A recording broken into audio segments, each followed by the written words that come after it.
Warm Springs, Miss Arlen Swire. If I could have you come up here.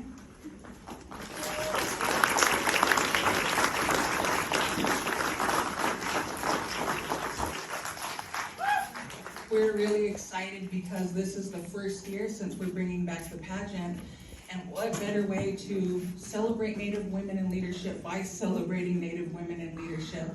And Arlen Swire is a perfect example of what it means to be a Native leader who got her start in 1979 as Miss Indian Northwest. And I would actually like her to share a few words about her experience, and then we will present her with an award.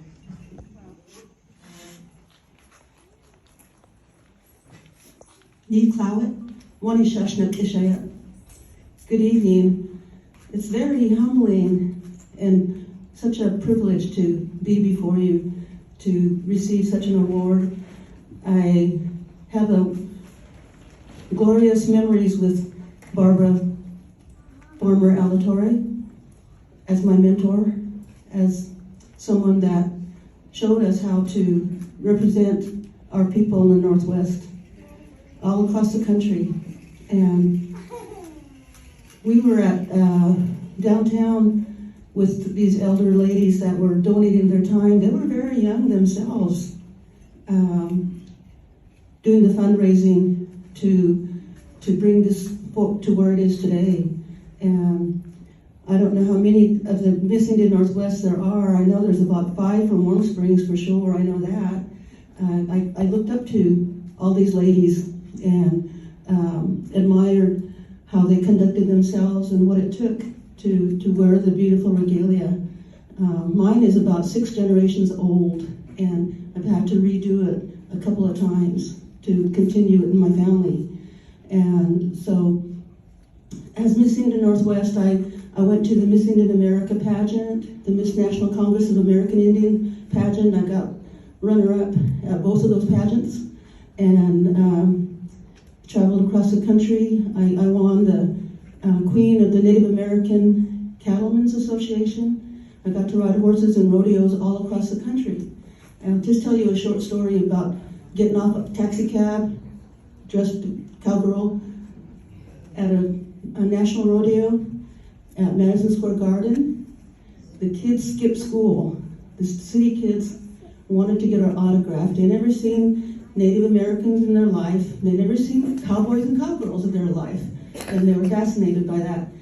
That was kind of a new experience for me. I was only 17 years old, and got a chance to do remarkable experiences such as that as Miss Indian Northwest, and getting a chance to also carry out the tradition of mentoring other young ladies along the way, training them on the speaking ability, to be very focused and understand what their life goals are. I'm a retired professor.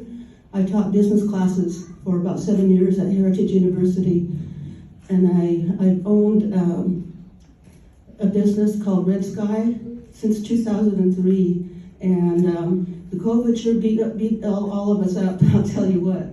But I continued in my business, and my heritage is Celilo and Wasco, and so I look at the history of our people. We're very equal. When you go to our longhouse, it's a sacred place to go, and we always think of one another as equal. And I explain about how the men and the women, when we bring our foods in, the men prepare theirs and we prepare ours. They harvest theirs, we harvest ours. They cook theirs, we cook ours, prepare it. They serve it, we serve ours in a lineup. Very equal tradition that's carried out to this day. And we have women leaders, historically, medicine women that do healing ceremonies. We have politicians. I'm a former vice chairman of my tribal council, former tribal leader. We have ministers, and we have leaders in business. And so when the missionaries arrived at Celilo, that was the Wall Street of America for Native Americans. We were very wealthy with salmon. before the hydro dams were built, very wealthy. And the women, we had our goods too, and we did our economic development business on the river historically. I say it's in my DNA to be a businesswoman. And when the missionaries arrived, they said, those Celilo, Wasco, Yakima, Umatilla, Nez Perce, they're all so haughty. Look at those women. Who do they think they are among the men as leaders? They didn't like that. But that's why I say I own a store, retail business, because it's in my blood. Thank you.